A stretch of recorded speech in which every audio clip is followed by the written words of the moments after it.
Maybank Online Banking Tutorial. In this video, mag-register or mag-enroll tayo sa Maybank Online Banking account. So, for today's video guys, is mag-register tayo dito sa ating GCash. Dito sa my GSave. I-click nyo lang ang GSave.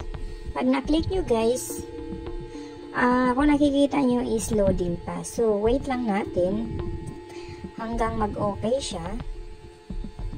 So, ito yung apat na bank na pwede tayong mag-open dito. Nandito si Maybank. So, i-click natin si Maybank dahil si Maybank ang i-register natin.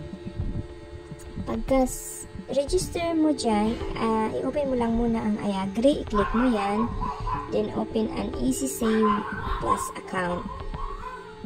At dito sa Easy Registration, Easy Save Plus Registration, dito guys is i-complete mo lang dito ang inyong application, which is yung details ninyo. So kung anong gender kayo, male or female, then civil status. So i-fill up nyo lang dito guys, at alam nyo na dito dahil sa inyo naman yan. So basahin nyo lang ng maigi hanggang mag-okay na. Pag na-okay na yan guys, i-confirm nyo lang.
At kung okay na, i-double check nyo lang, i-click nyo na ang confirm or submit. Ayan, i-submit na natin dito.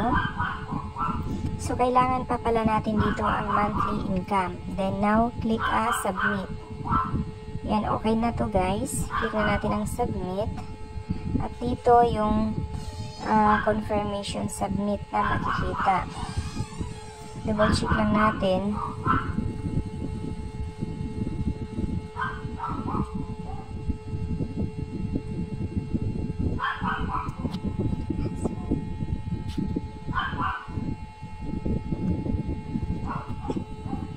Ayan, so okay na siya. Then, i-check lang natin tong tatlo. Then, confirm.